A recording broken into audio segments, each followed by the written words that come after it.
Welcome to the Heartbeat for Hire podcast. I'm your host, Lyndsay Dowd. My goal is to help train leaders and sales organizations how to manage and deliver results with empathy, compassion, and kindness. Let's get started.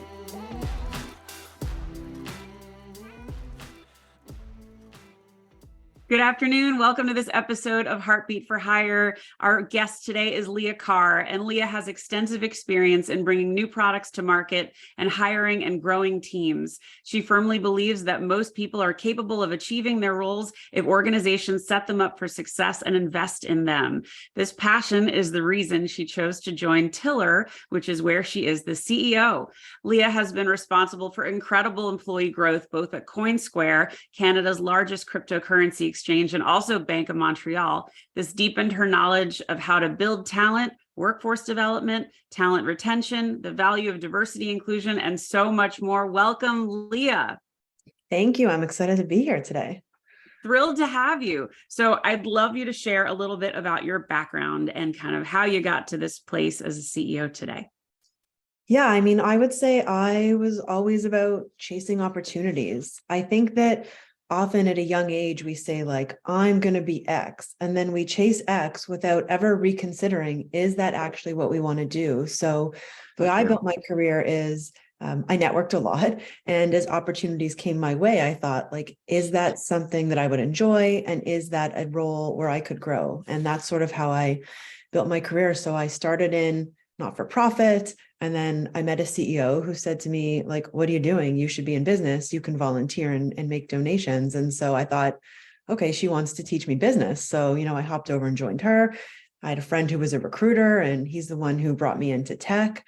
And then, the rest is sort of history. I guess the Bank of Montreal might be an odd stop in my startup journey. But when my time was up at Coinsquare, I was tired, and I had the incorrect perception that people at the bank, had jobs where they worked less hours. So I thought I'd go work in the bank for a little bit, which was not my experience. I worked very hard, as did everyone else, at BMO. But it was a really interesting experience. I got to lead a very large technical team, which was great for me to level up my experience in terms of size and budgets, but also to learn more about tech delivery. And then, eventually I always knew I'd come back to startups, and I was working with an executive recruiter looking for a COO role. But he presented me with this role, and I thought, yeah, like what an exciting opportunity. And oh my God, that's amazing. The chutzpah it takes to do these jobs, it's incredible. So tell us about Tilr. What is Tilr? What does it do? Yeah. So, so much. So, at a high level, we are a skills-based platform that enables leaders and HR to measure and manage skills so that you can make data-driven talent decisions and really make strategic investments in your people. And, at a high level, what does that mean? We get you robust skills profiles on every employee in the company. We get skills profiles on your roles.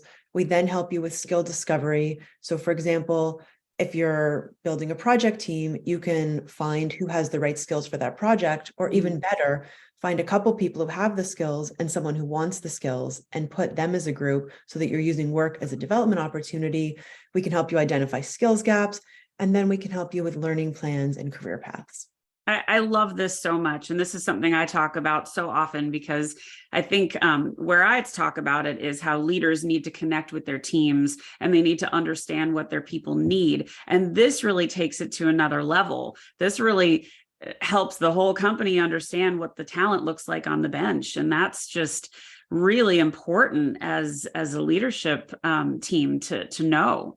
I think the biggest leadership thing that I always ran into is, unless you stop and ask somebody, what they were good at, what they loved about prior jobs, you just didn't know. And so we always say and I don't think people realize it until we say this to them, but what you hired someone to do, that doesn't mean you know what they actually can do. And those are two very different things. And I think we mistake one for the other. So we think we know what people can do, but until we, get them to actually build a skills profile, we don't know. Wow. And I think the other piece of it is, it's not just about job experience. there's also education, obviously, but Right. what about volunteer experience and life experience? I mean, we don't all have the same opportunities or networks, especially early on in our career. So some individuals may volunteer to get the skills that they want early on. And why wouldn't you want to leverage that as a business? Because these are skills people are going to be most passionate about. And then life experience. I mean, if we really want to level the playing field, we have to balance for someone who spent 4 years in, university or college paid for by their parents and someone else who may have been battling homelessness. And, Yeah. the question is who really gained more skills during that time? I mean, I have an That's, undergrad in political science. I'm not using any of those yeah, skills right. today, if I even retained any of them. That's such a well-rounded view of people. And I don't think a lot of leaders take all of those things into consideration. And I think, tell me if you agree, but I feel like we're going through this paradigm shift right now, and leaders are being forced to wake up and recognize, to be a really good leader, you really need to invest in your people. And I'm seeing companies hire these chief well-being officers, chief heart officers, people managers. And I love that it's taking what HR does to a different level. It's really kind of pulling back. These people are really full of incredible talent, and you got to discover that. I So always talk about Brene Brown when someone brings yeah, it up, because she has this great diagram actually where she talks about how, in the 1920s, it was the era of strength. We needed physical strength to do our jobs. And then we moved into the era of, brain power, where, data processing and sure. data analytics and, building really complex software platforms. And now we're moving into what she's calling the era of heart, where Yeah. empathy Oh, I and love that. activity and focus and all that is important. Yeah, I love it too. I think it really explains where we're heading. And I think people leaders are making this shift. And the truth is, this is how people leaders have led, because we haven't had the tools in our hand. I mean, this is part Yeah, of why we're building Tilr, because how are you supposed to do all of this great stuff if you don't have the tools to right. support you? I mean, I know at BMO, I had about 400 people on my team, and we were simply trying to understand, is this person a back end, front end, or full stack developer?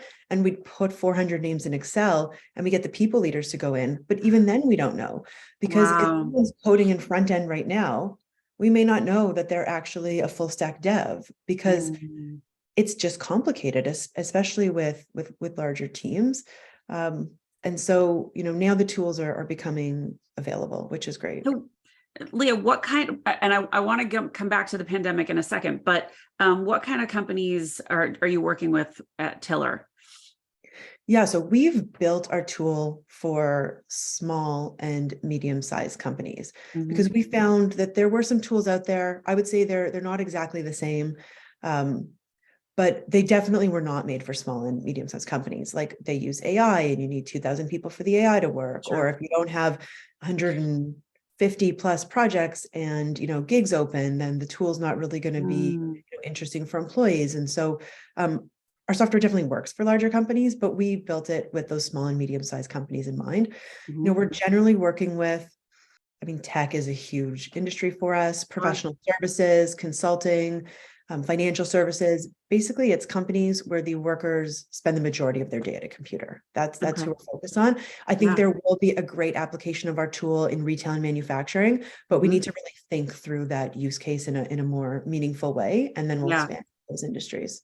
that makes sense. Okay, so coming back to the pandemic, you grew one of your teams in a very rapid time frame. Talk about that story, because I think it's so impressive, and you've done this more than once. So I want to hear some of the lessons learned and how the pandemic. There's a lot of questions, but go for it. Free form. I'll come back and pull some more out. So tell us your experience. Yeah, I mean, digital banking was such an exciting place to be at the start of the pandemic, because the banks and the government together were launching a lot of features to help Canadians, and those features needed to be launched quickly. So I Mm, always say it was like working at the most well-funded startup of all time, because all of a right? sudden the bank was way more agile, and they put decision making into, the hands of employees in a way they had never done it before, and realized that they actually really liked it. And Mm, so Yeah, our team grew from about 250 to 400 people over the first 6 months of the pandemic. That's crazy. It was crazy, and it was a lot of interviewing and hiring, obviously. Yeah. And, I had quite a big leadership team at BMO between senior managers and directors. I had just over 20 people. And so, we had to get really organized with the recruitment team. Part of it was understanding as a team which roles each individual team is bringing on. And then saying, if we're bringing in an intermediate developer, because the recruiters don't know our teams well enough to say this developer should be interviewed by this person. Sure. So we had the first screen for all intermediate developers being done by the same two people. We had every screen for junior developers being done by the same two people. And those people would then understand the depth of the projects on our team and decide who should do, a final interview. So that was part of how we got organized. The other part of it was moving fast. I said, guys, like, you got to try to do this in, 2 interviews. Like, we'll do the screening interview, and then the next interview, you have to have everyone who needs to interview this candidate prepared. So we often, we had a great relationship with our business partners. Often we'd want the product manager to come in and interview. And I'd say, like, have them on standby because we need to do interview offer like same day. And so it was really about being organized and moving fast. And then, another interesting piece of it, which is really relevant for the bank, was, sometimes my team felt like they couldn't attract top candidates because top candidates wanted to be in startup companies. And so I found that they were passing on candidates because they didn't feel good enough for the candidate. And so I had to teach them, like, that's not your decision. Like, you don't know what drives someone and what type of role they want to be in. So I taught them to interview, and this is how I've always interviewed, whether it was at Coinsquare in like an early stage crypto startup or at the bank. Like, you have to sell people on what's great, and then you have to try to scare people away with what may frustrate them. And the people who get excited by those frustrations and those risks that are right for the team. And so when we started interviewing more honestly, we really started bringing in talent, more top talent, and talent that was overall a better fit. I mean, truthfully, I'll just say, I think everyone can be top talent if you can get them in the right role, set them up for success, and continue to invest in them. And so that first piece of making sure we're getting the right people in the right role is what we really were able to refine. See, there's a piece of that you said that I love, because I watched this on LinkedIn, and I know, you and I are both on LinkedIn and fairly active. I get so frustrated when I see people going through 7 interviews, 6 interviews, or, a panel of people, and months go by. I mean, you've now led massive teams. You're leading a company now.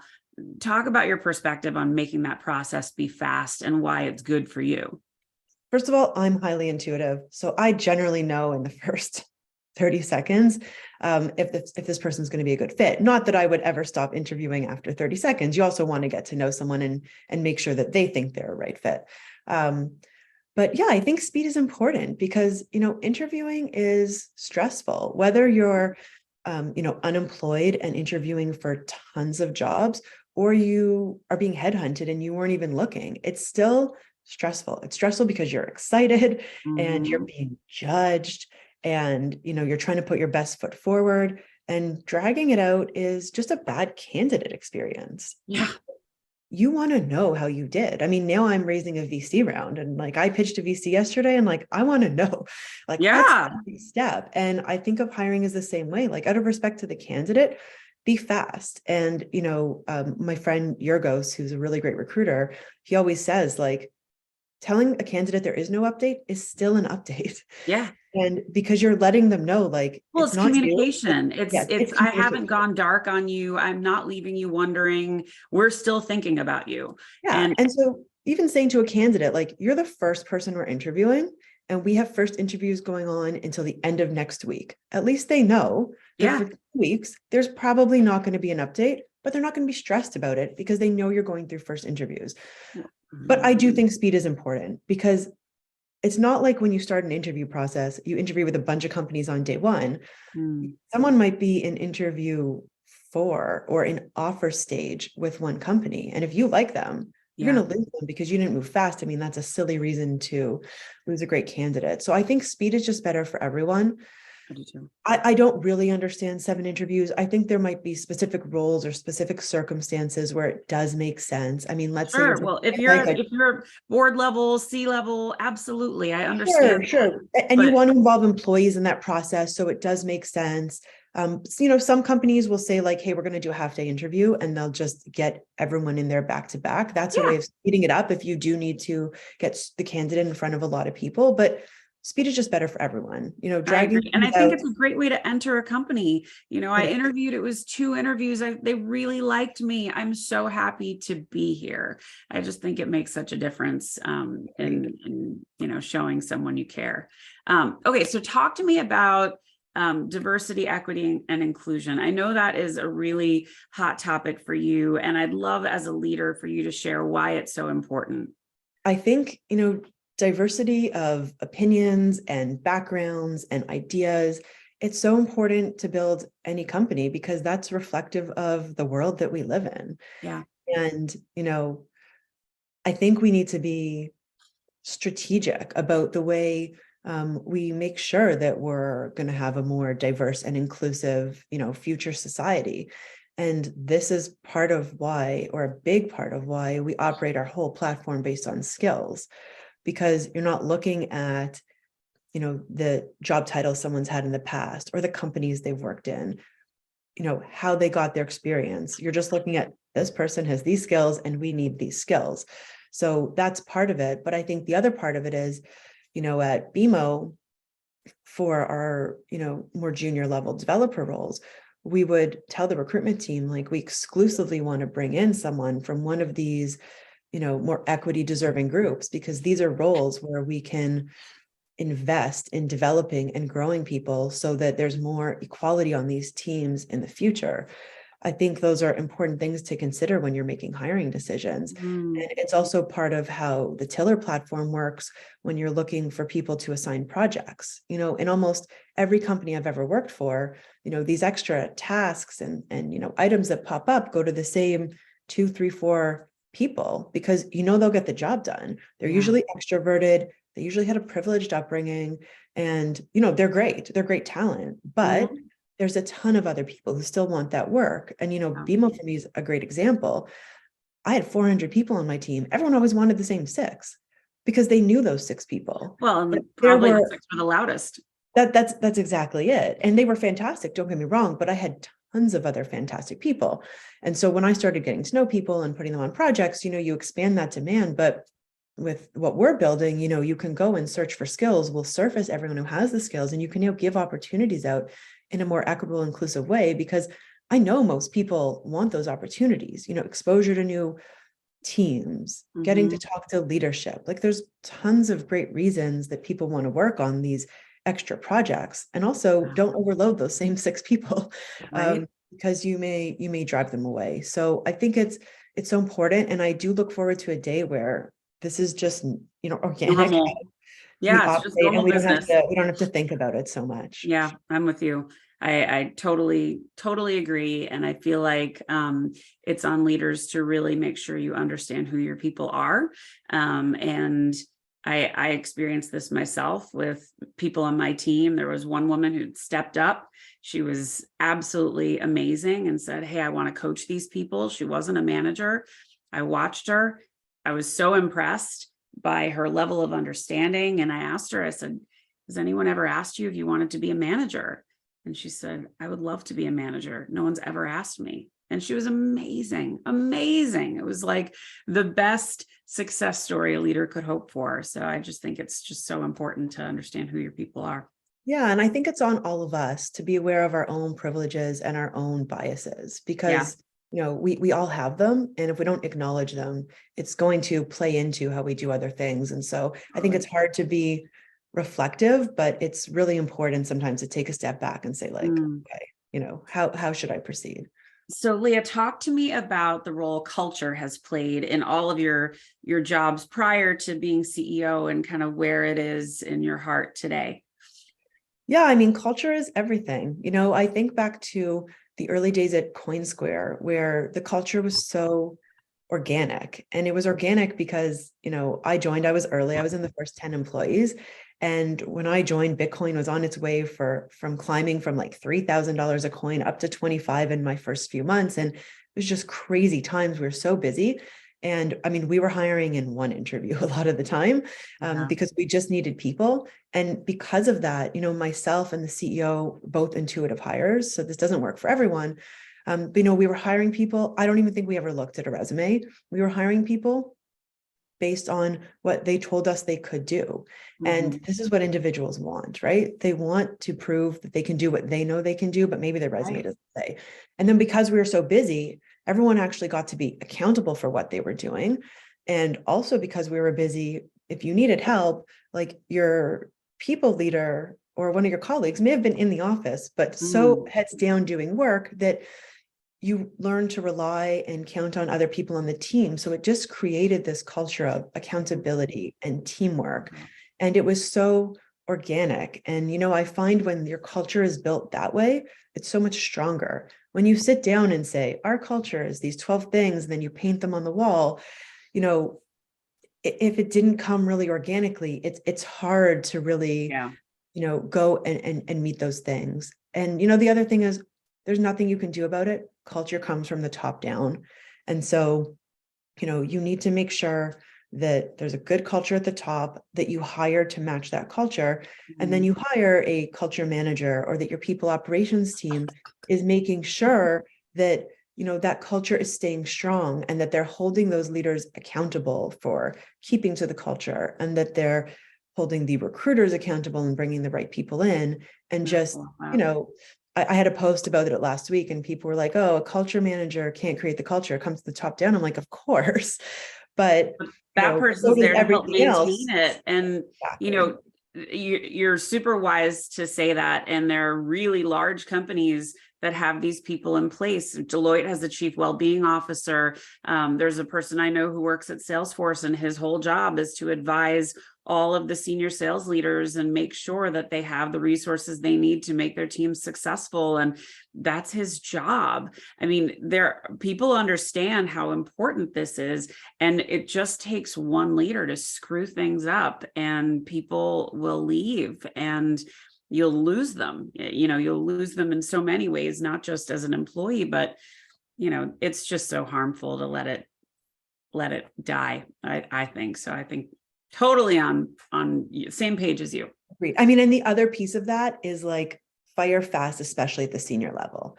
Like I'd say at Coinsquare, got a bad C-level hire, and even just one can totally destroy the culture of the company. And that person may or may not be a very high performer, but it doesn't matter. You need to make that tough decision and get rid of them anyways. Yeah, I think that's important. And I don't think enough leaders feel they have the strength to do something like that, but it's for the betterment of their people, and you have to look out for the larger group. So yeah, get it completely. So you have a lot of passion about community and giving back. Talk a little bit about that.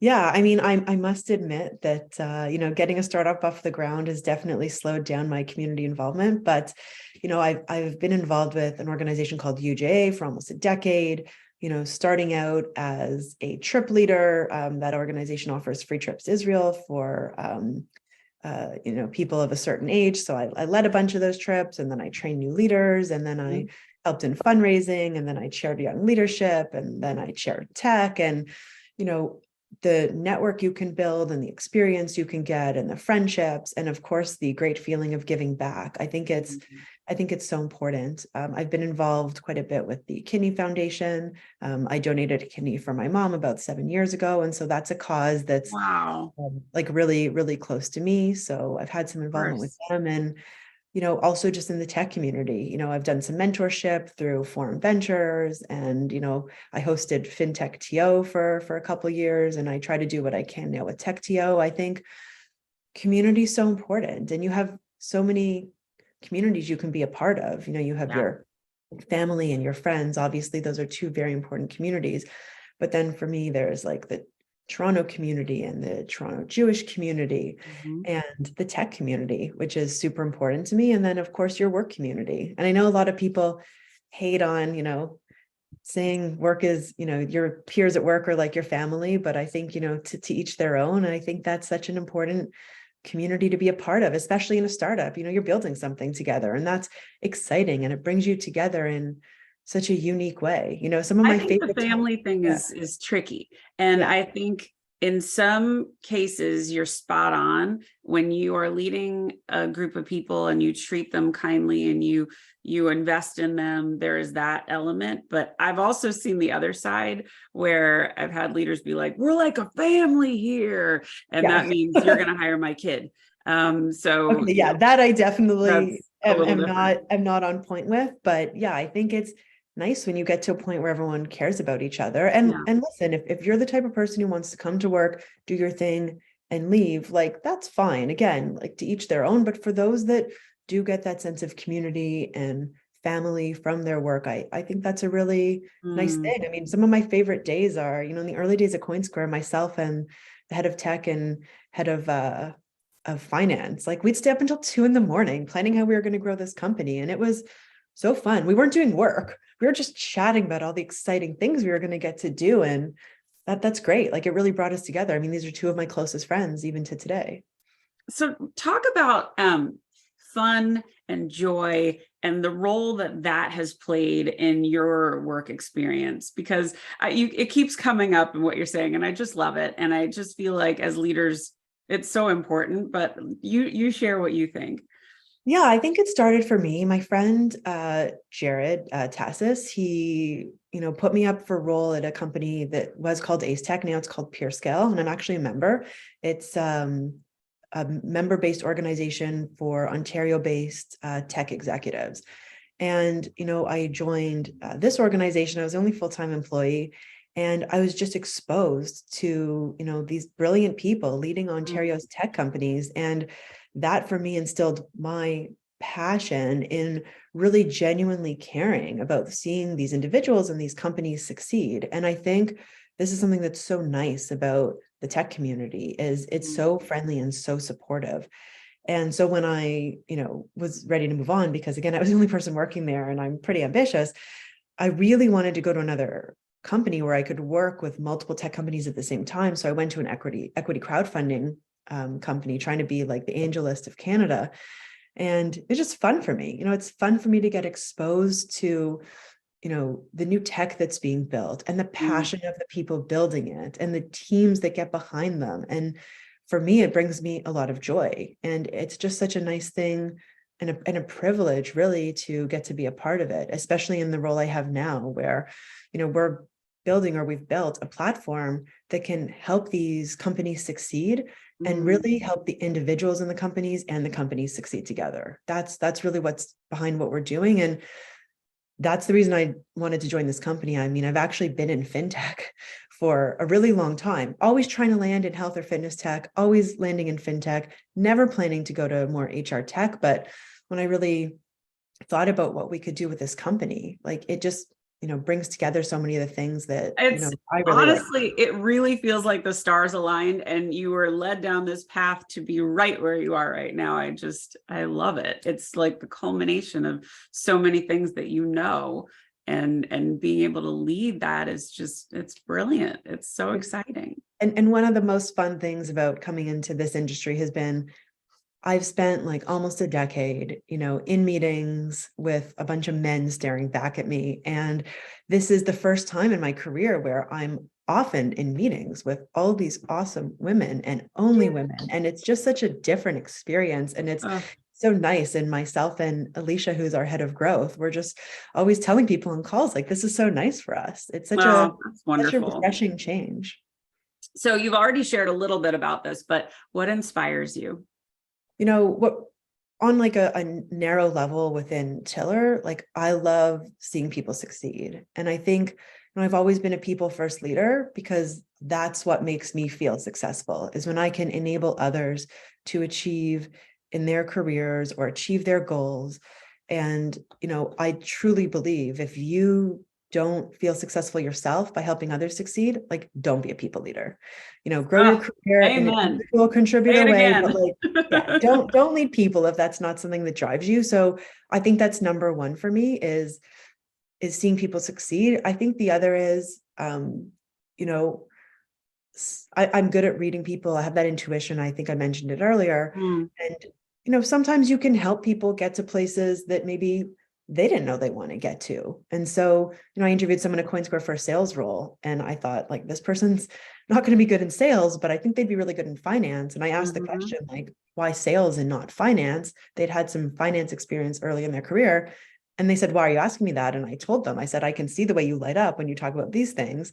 And, put this person into a finance role at Coinsquare. And I think they're a director of finance today. So I think just like helping people find their path is also something that I really like. And then, on a personal level, I love running. I love Barry's Boot Camp, my Peloton. I love spending time with my nieces, and, they're young, taking them I took them to Cirque du Soleil. We're going to go to this Disney thing in a couple of weeks. And so Love it. I love it. And travel, of course. What would you like your legacy to be? So it's funny, I did a podcast a couple weeks ago, and they asked me a similar question at the end. And so I'll give a similar answer, which is, I hope that our platform truly can help companies level the playing field and build a more diverse and inclusive society. It's been a lot of years of talking about it, and I think it's really time that we act on it and get there. And I really hope that we can be a piece of, making a more diverse and inclusive future. Leah, this has been such a joy. I loved hearing about your life and your experience. And I think what Tilr is doing is just so important. So thank you so much for sharing all of that. How do people find you? Yeah, well, first of all, thank you so much for having me today. This feels like 5 minutes, even though I knew it was longer. So That's great. This was really fun. You can definitely find me on LinkedIn, Leah Carr. I post every day on weekdays. So, great place to engage with me. And, email leah@tilr.com. Pretty simple. Love it. This has been a joy. Everyone, go follow Leah. She's fantastic. Thank you so much for being here. Have a wonderful day, everybody. Thanks for listening to this episode. Stay tuned for more. Thanks for listening to Heartbeat for Hire. If you like what you hear, I'd love it if you'd subscribe and leave a 5-star review. To keep the conversation going, you can find me on Insta or at LinkedIn at Lyndsay Dowd, H4H, or you can reach me at my website, heartbeatforhire.com. Thanks so much. Have a great day.